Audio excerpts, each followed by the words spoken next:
सभी को मैं प्रभु यीशु मसीह का पवित्र नाम में वंदन देता हूँ। पिछले पार्ट में हमने क्या क्या देखा वो याद करते हुए हम आगे के पार्ट की ओर जाएंगे।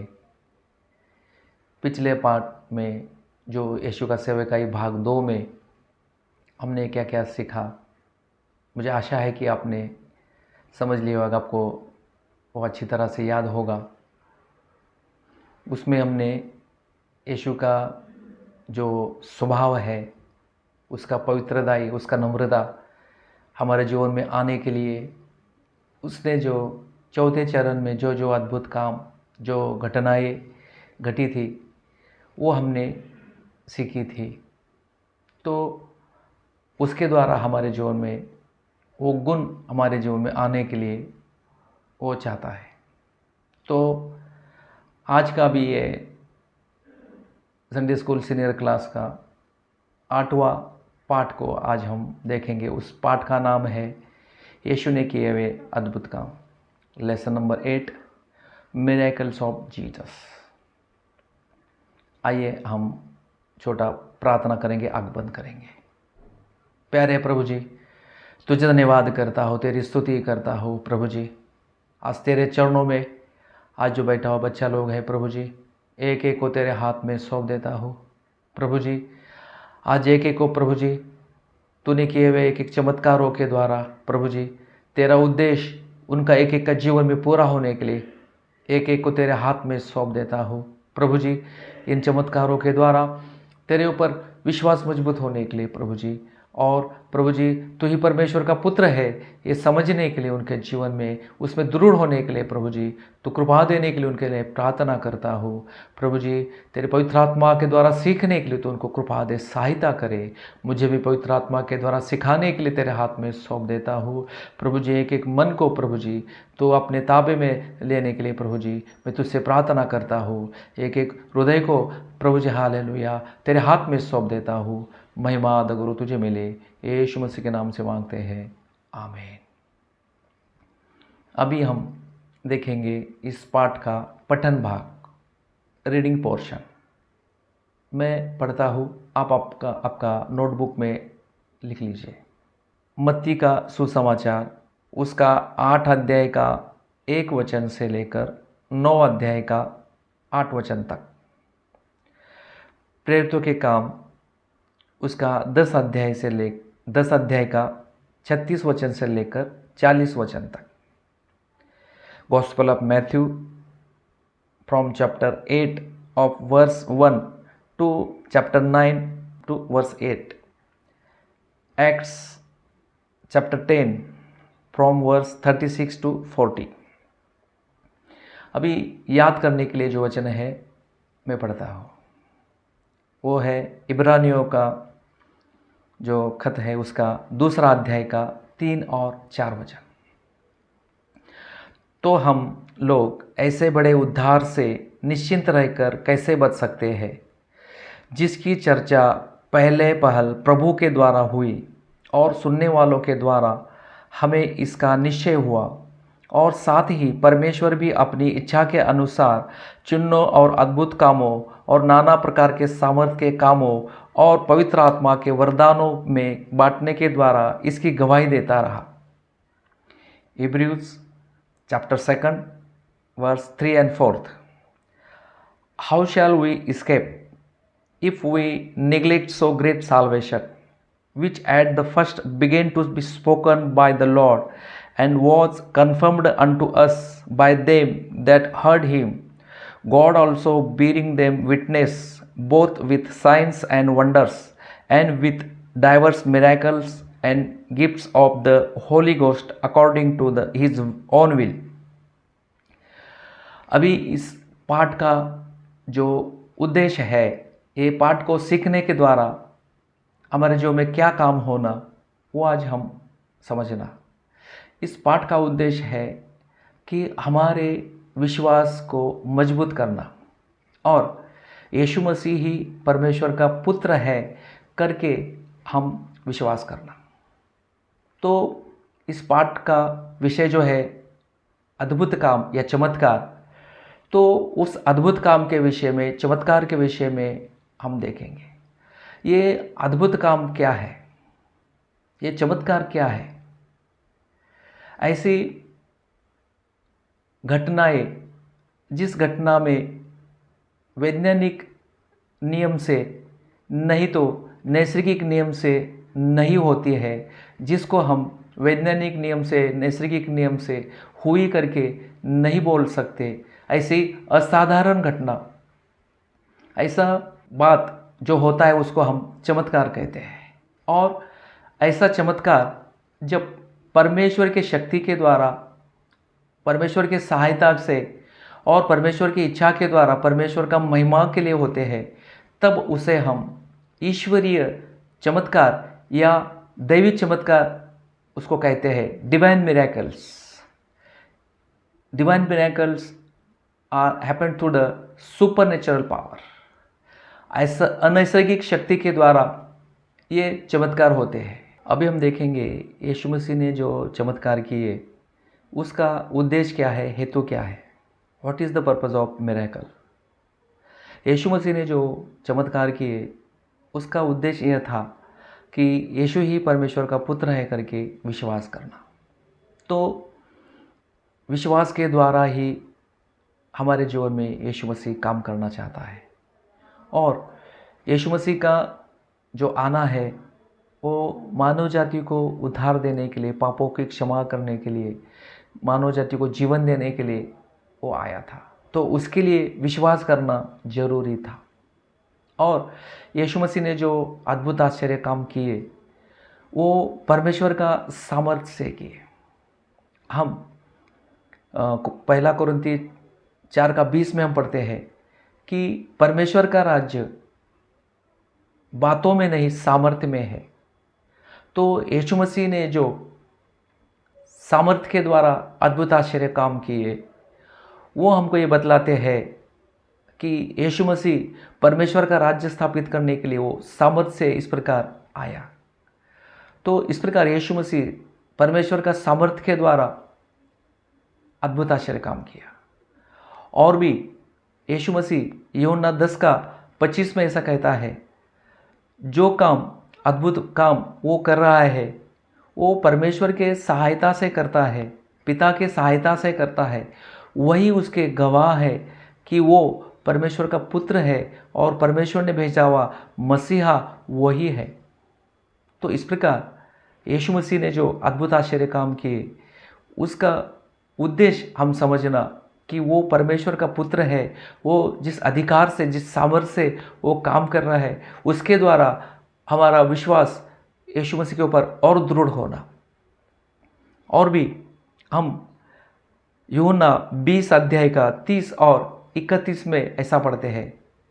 मैं पढ़ता हूँ, यीशु ने और भी बहुत से चिन्ह चेलों के सामने दिखाए जो इस पुस्तक में लिखे नहीं गए, परंतु ये इसलिए लिखे गए हैं कि तुम विश्वास करो कि यीशु ही परमेश्वर का पुत्र मसीह है और विश्वास करके उसके नाम से जीवन पाओ। तो इस प्रकार यीशु ने किए हुए अद्भुत आश्चर्य कामों से बहुत सारे हैं, लेकिन उसमें से थोड़े ही बाइबल में लिखे हैं। और भी यूहन्ना उसका सुसमाचार 21:25 में क्या कहता है वो भी मैं पढ़ता हूँ। और भी बहुत से काम है जो यीशु ने किए, यदि वे एक एक करके लिखे जाते तो मैं समझता हूँ कि पुस्तकें जो लिखी जाती वे संसार में भी न समाती। यीशु ही सर्वशक्तिमान परमेश्वर है और वो परमेश्वर का पुत्र है। यही हम विश्वास करना, उसका उद्देश्य यही था और वही उद्धार करता है और उसी के लिए ये चमत्कार बाइबल में दिए हुए हैं। यीशु मसीह ने जो अद्भुत आश्चर्य काम किए हैं वो यीशु मसीह का बपतिस्मा होने के बाद ही किए हैं। हम जानते हैं जब यीशु मसीह 30 वर्ष का था उस समय उसने बपतिस्मा लिया और आगे का 3.5 साल वह सेवकाई करते रहा और उसी दौरान उसने कई अद्भुत आश्चर्य काम किए। तो यीशु मसीह ने किए हुए जो अद्भुत आश्चर्य काम है उसमें से पहला आश्चर्य कर्म है वो काना गांव में उसने जो पानी का दाखरस बनाया वो यीशु मसीह का सेवकाई का पहला आश्चर्य कर्म है। वहाँ पे यीशु मसीह ने एक विवाह में जो दाखरस खत्म हो गया था, वहाँ पे यीशु मसीह ने पानी का दाखरस बनाया। और यीशु मसीह का जो आखिरी अद्भुत आश्चर्य काम है, वो यीशु मसीह ने महायाजक का जो दास था उसका काटा हुआ कान को चंगा किया। मतलब जब यीशु मसीह गतसमनी बगीचा में आया था प्रार्थना के लिए, उस समय यीशु को पकड़ने के लिए महायाजक और सिपाही लोग वहाँ पे आया। उस समय पतरस ने उसका तलवार निकालकर महायाजक का दास का कान काट लिया। उस समय यीशु मसीह ने वहाँ पे उस महायाजक के दास का कान चंगा किया। तो इस प्रकार यीशु मसीह को अधिकार है, मतलब काटा हुआ भाग को, शरीर का भाग को फिर से जोड़ने का, क्योंकि वो सृष्टिकर्ता परमेश्वर है। उसने इंसान को रचा है, इंसान को बनाया है। तो इस प्रकार यीशु मसीह ने जो अद्भुत आश्चर्य काम किए, चमत्कार किए, उनको हम 5 भागों में हम विभाजित कर सकते हैं। तो उसमें से जो पहला भाग है, हम देखेंगे प्रकृति के ऊपर चमत्कार, मिरेकल्स ऑन द नेचर। हम ये बात यूहन्ना 2 अध्याय का 1 वचन से लेकर 11 वचन तक ये हम पढ़ सकते हैं। यीशु काना गांव में एक विवाह में आया था। वहाँ पे यीशु मसीह ने पानी का दाखरस बनाया। इधर हम देखते हैं कि पानी एक सृष्टि है, एक निसर्ग में रहने वाला वस्तु है। तो उसको यीशु मसीह ने बदल कर उसका दाखरस बनाया, मधुर दाखरस बनाया।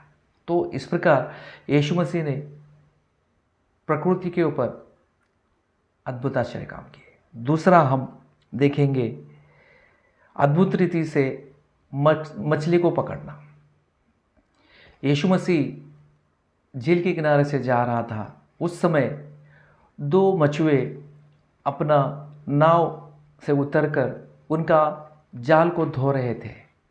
उस समय यीशु मसीह पतरस का नाव के ऊपर बैठकर वहाँ के लोगों को उपदेश दिया। जब उपदेश देना हो गया, उसके बाद यीशु मसीह ने पतरस को कहा, अंदर गहरे में लेके चल, और कहा कि तुम मछली पकड़ने के लिए यहाँ जाल डालो। तब पतरस ने कहा, हे स्वामी, हम रात भर जागकर हम कुछ न पकड़ पाए, फिर भी आप कहते इसलिए हम जाल डाल देंगे। तब क्या आश्चर्य हो गया कि उनका जाल में इतना मछली आ गया कि वो जाल फटने लगा। और इस प्रकार यीशु मसीह हम देखते हैं कि पतरस को और उस साथ का व्यक्ति को रात भर वो प्रयास करके भी उनको एक भी मछली नहीं मिला था। वहाँ पे अभी दिन का टाइम में उनको इतना सारा मछली मिला। तो इस प्रकार यीशु मसीह सृष्टि के ऊपर भी अधिकार करता है। ये बात को हम यहाँ पे देखते हैं। अभी हम देखेंगे तीसरा, मत्ती 8 अध्याय का 26।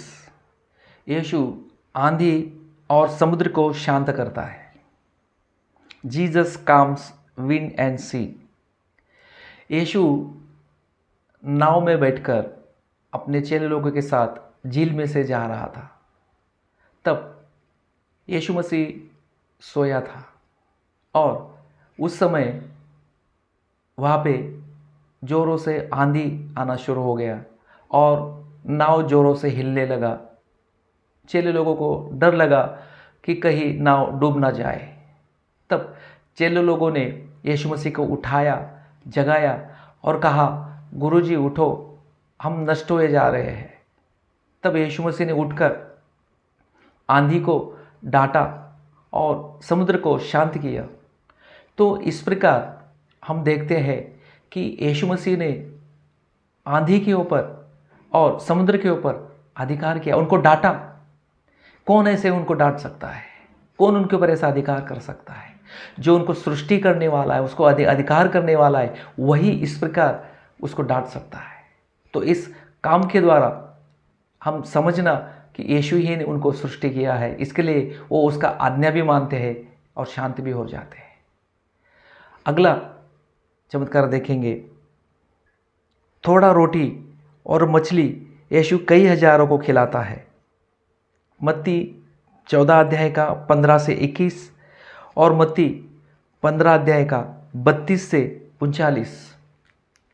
यहाँ पर हम देखते हैं कि यीशु मसीह कई हजार लोगों को रोटी और मछली खिलाकर उनको तृप्त करता है। एक जगह में हम देखते हैं कि 5000 लोग पुरुषों को खिलाया और दूसरी जगह में देखते हैं कि 4000 पुरुषों को खिलाया। तो वहाँ पे यीशु के पास वहाँ पे कुछ रोटी और मछलियाँ थी, तो उसने हाथ में लेकर पिता को धन्यवाद किया और वो तोड़कर चेलों के पास दिया और उन्होंने बांट दिया। तो इस प्रकार वो खाना खाकर वे लोग तृप्त हो गए। तो यीशु इस प्रकार जो लोग भूखे थे उनको तृप्त किया। आगे का चमत्कार 5वां अब देखते हैं। यीशु पानी के ऊपर चलता है। Jesus walks on water. ये बात हम मत्ती 14 अध्याय का 23 से लेकर 33 तक हम पढ़ते हैं। 5000 लोगों को खाना खिलाने के बाद यीशु मसीह ने उसके चेलों को विवश कर दिया कि वो नाव में बैठकर पहले पार जाए। तब जो लोग प्रार्थना के लिए उधर आया था उनको विदा करके यीशु मसीह अलग से प्रार्थना के लिए पहाड़ पर गया और चौथे पहर में यीशु मसीह पानी के ऊपर चलते हुए नाव की तरफ आने लगा। तब चेले लोगों ने देखा कि कोई उनके पास पानी के ऊपर चलते आ रहा है। तब चेले लोग डर गया और उन्होंने चिल्लाया, ये तो भूत है। लेकिन यीशु मसीह उनको कहा, डरो मत, मैं हूँ। तब पतरस ने कहा, अगर प्रभु तू ही है तो मुझे आने के लिए आज्ञा दे। तब यीशु मसीह ने कहा, आ। तब पतरस नाव में से उतरकर पानी के ऊपर चलना शुरू कर दिया, लेकिन हवा को देखकर वो डर गया और पानी में डूबने लगा। तब उसने कहा, हे प्रभु बचाओ। तब यीशु मसीह ने उसको हाथ बढ़ाकर थाम लिया। तो इस प्रकार यहाँ पर हम देखते हैं कि प्राकृतिक नियम या वैज्ञानिक नियम यहाँ पे काम करते नहीं। यीशु को इस प्रकार प्रकृति के ऊपर अधिकार है और इस प्रकार वो पानी के ऊपर चलते गया। तो इस प्रकार का कामों के द्वारा हमें जान लेना है कि जो सृष्टिकर्ता परमेश्वर एक मनुष्य बनकर आया, हमारे पापों को, हमारे अपराधों को अपने ऊपर लेकर क्रूस पर मर गया और उसके ऊपर हम विश्वास करना है, हम पश्चाताप करना है, मन फिराना है और हमारे पापों को क्षमा पाना है, उद्धार पाना है, जीवन पाना है और उसके द्वारा हमको अनंत काल में प्रवेश करना है। तो इस प्रकार हम यहाँ पे ये प्रकृति के ऊपर यीशु मसीह किस प्रकार अधिकार किया ये देखा। अभी हम आगे देखेंगे दूसरा चमत्कार का जो भाग है, चंगाई जो चमत्कार किया यीशु मसीह ने, उसका विषय में हम देखते हैं। यीशु ने कई प्रकार का बीमारों को चंगा किया। अंधे को, बहरे को, गूंगे को, लकवे के रोगी को, 12 साल से खून बहने वाले स्त्री को यीशु मसीह ने इस प्रकार चंगा किया। ये 12 साल का जो खून बहने वाला स्त्री था, वो उसका मन में ऐसा विश्वास था कि मैं यीशु के वस्त्रों को छूऊंगी तो मैं चंगी हो जाऊंगी। तो एक भीड़ में इस प्रकार वो यीशु के वस्त्र को छुई और वो चंगी हो गई। तो इस प्रकार यीशु मसीह कई प्रकार का बीमारों को चंगा किया और ये बात हमने पिछले पार्ट में हमने सुना है। तो इस प्रकार यीशु मसीह का जो सेवकाई था उसमें चंगाई को महत्वपूर्ण स्थान था और ये इस प्रकार हुआ जो मत्ती 8 अध्याय का 17 में लिखा है, वो वचन में पढ़ता हूँ। मत्ती 8 अध्याय का 17 वचन, ताकि जो वचन यशायाह भविष्यद्वक्ता के द्वारा कहा गया था वह पूरा हो। उसने आप हमारी दुर्बलताओं को ले लिया और हमारी बीमारियों को उठा लिया। यीशु को बीमारियों को चंगा करने का अधिकार है करके हम देखते हैं। हमारी बीमारियों को चंगा करने का वही एक अच्छा वैद्य है।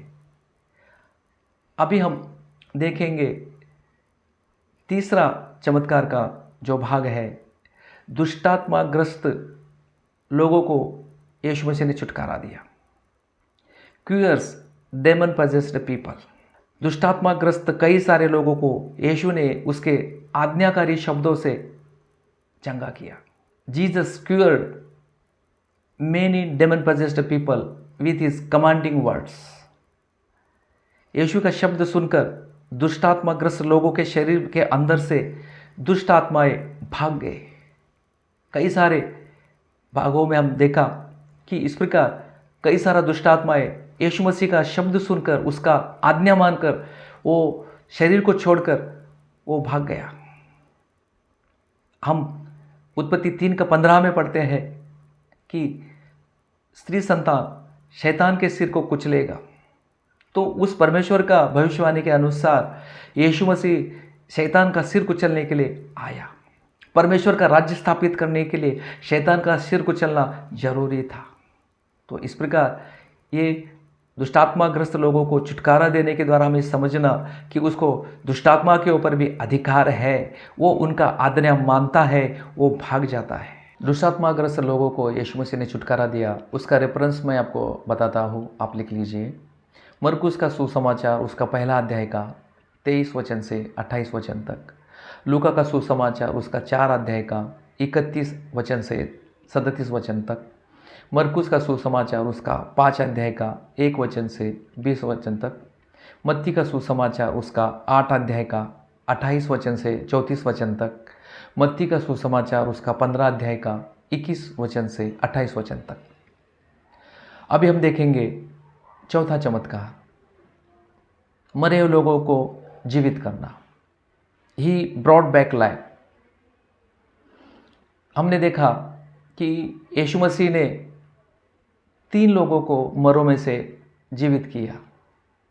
तो उसमें से पहला है लाजर, जो मार्था और मरिया का भाई था।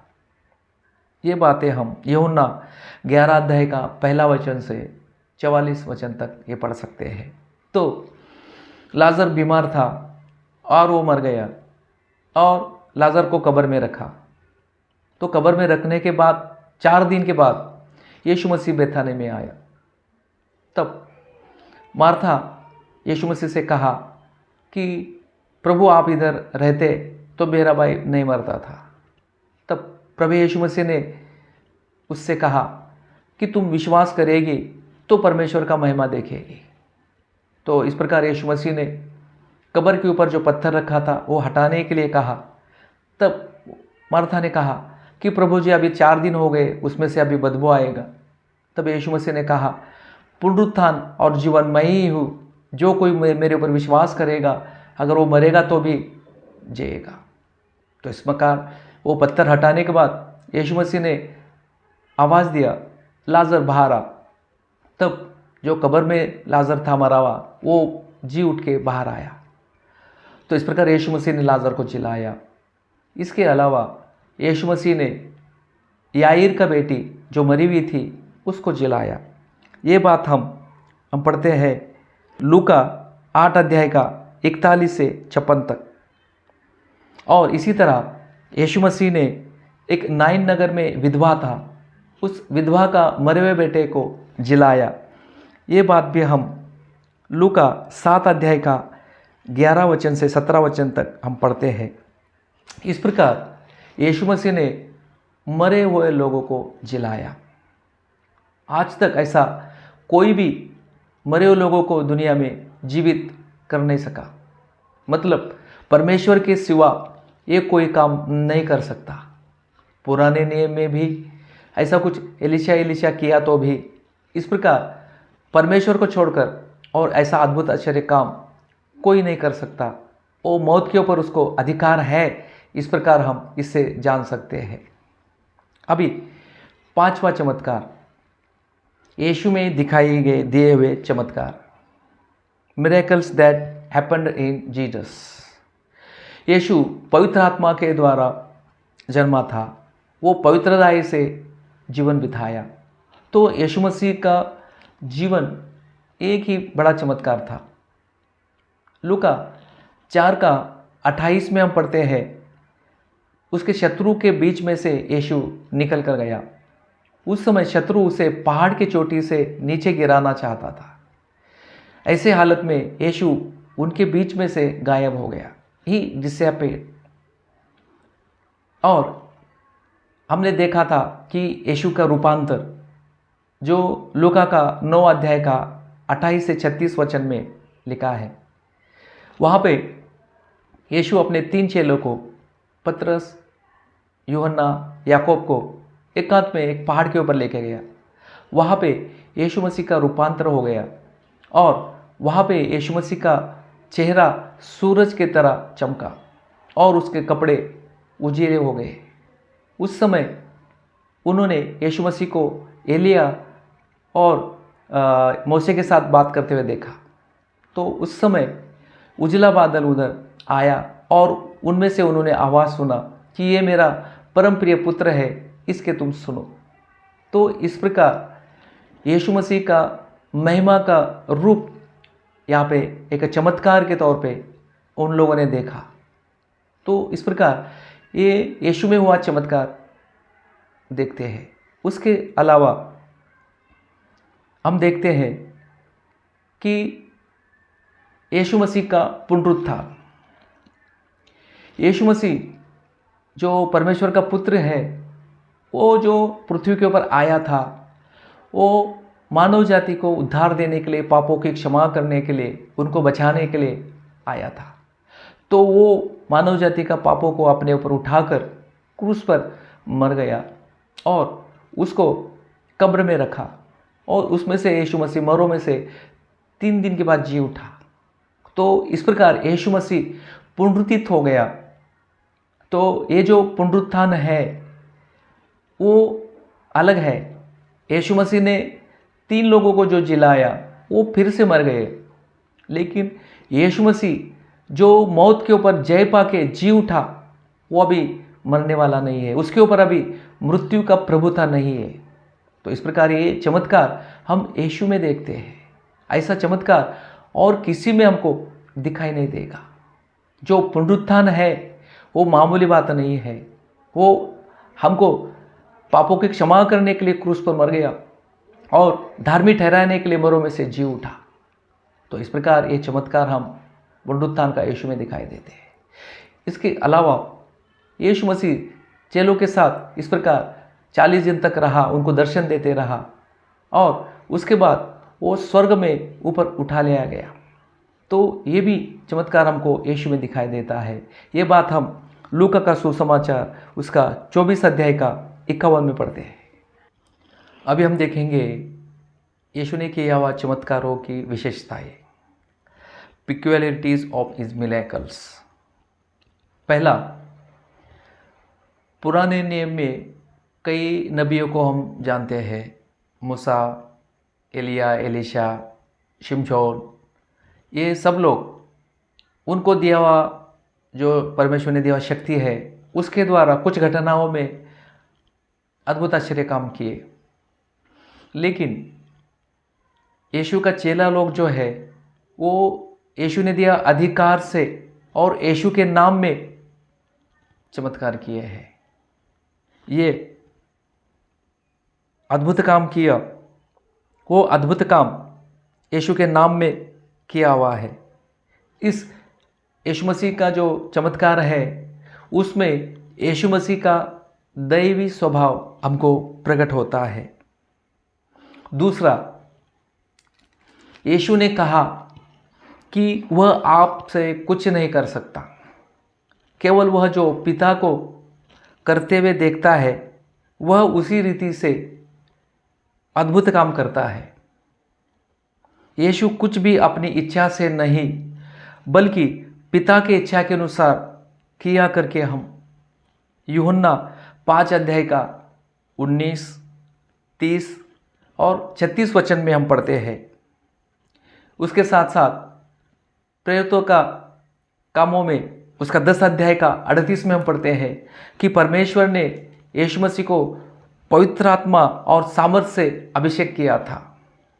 तो इस प्रकार यीशु मसीह ने जो काम किए पवित्र आत्मा उसके साथ था और पिता के साथ यीशु मसीह ने काम किया। तीसरा, जो अद्भुत आश्चर्य काम हुए, चमत्कार हुए, वो व्यक्तियों के जरूरत के अनुसार और विश्वास से हुए। ये बातें हम मरकुस का सुसमाचार उसका पहला अध्याय का 32 से 34 वचन तक, 6 अध्याय का 5-6 वचन में और 9 अध्याय का 23 से 27 वचन में हम पढ़ते हैं। परमेश्वर का काम विश्वास और भरोसा जो उसमें है उसके ऊपर होता है। और अभी हम देखेंगे चौथा, अपना नाम होने के लिए यीशु मसीह ने चमत्कार नहीं किए, दूसरों के लाभ के लिए और परमेश्वर की महिमा के लिए यीशु ने अद्भुत काम किए हैं। यीशु जब भूखा था, उसका परीक्षा होने के लिए वो जंगल में गया था। उस समय शैतान ने उसको पत्थर से रोटी बनाने के लिए कहा था, मंदिर का कंगोरे से उसको नीचे अपने आप को कूदने के लिए कहा था, लेकिन यीशु मसीह अपने लिए कुछ भी अद्भुत आश्चर्य नहीं किए। उस परीक्षा में यीशु मसीह उस परीक्षा के ऊपर जय पाया। तो यीशु मसीह इस प्रकार अपने नाम के लिए कुछ भी अद्भुत आश्चर्य काम नहीं किया, ये बात ध्यान देने वाली है। पांचवा, यीशु ने किए हुए चमत्कार लोगों के बीच में किए हैं, ना कि उसने छिपके या छुपा के सीक्रेटली कुछ भी अद्भुत आश्चर्य काम नहीं किए। इस कारण कोई भी उसको इनकार नहीं कर सकता। और यीशु ने जो कुछ किया सब अच्छा किया है। वह बहिरों को सुनने की और गूंगों को बोलने की शक्ति देता है। यह बात हम मरकुस 7 अध्याय का 37 में पढ़ते हैं। इस रीति से यीशु मसीह ने जो अद्भुत आश्चर्य काम किए वो हमने देखे।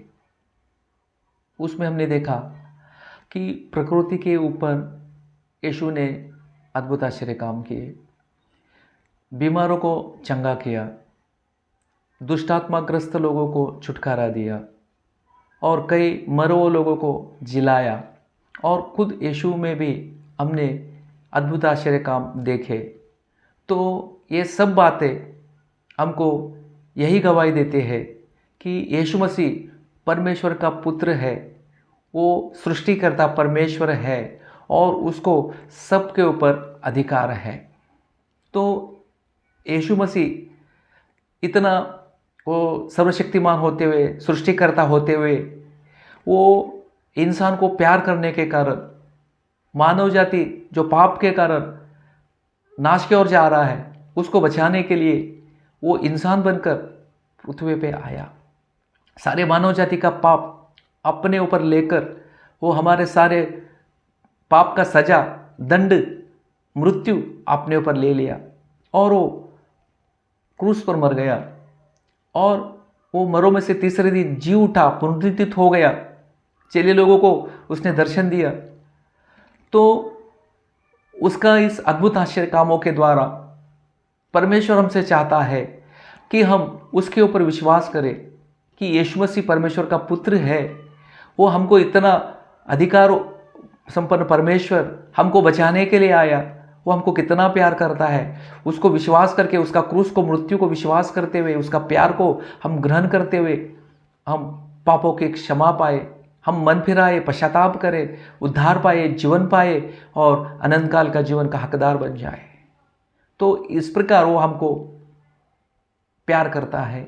उसका उद्देश्य है कि इन अद्भुत आश्चर्य कामों के द्वारा हम यीशु मसीह को विश्वास करें, उद्धार पाए, जीवन पाए। तो अभी आप लोग भी निर्णय करना है, यीशु मसीह का पीछे चलने के लिए सौंप के देना है, उसके ऊपर विश्वास करना है कि वो परमेश्वर का पुत्र है और हमको उद्धार देने के लिए, हमको पापों से बचाने के लिए, नरक से बचाने के लिए, छुड़ाने के लिए आया। उसके ऊपर हम विश्वास करके सौंप देना है, उसके हाथ में सौंप देना है। और जो हमने मेमोरी वर्स पढ़ा था उसमें एक बात का निबरानी 2 अध्याय का 3-4 में हमने पढ़ा था कि इतना महान उद्धार को अगर हम लापरवाह करेंगे तो हम कैसा बचेंगे, हम कैसा बच सकते हैं, क्योंकि इतने अद्भुत आश्चर्य कामों के द्वारा, पवित्र आत्मा के वरदानों के द्वारा वो हमको गवाही देता है कि हम यीशु मसीह के ऊपर विश्वास करें, पश्चाताप करें, उद्धार पाए।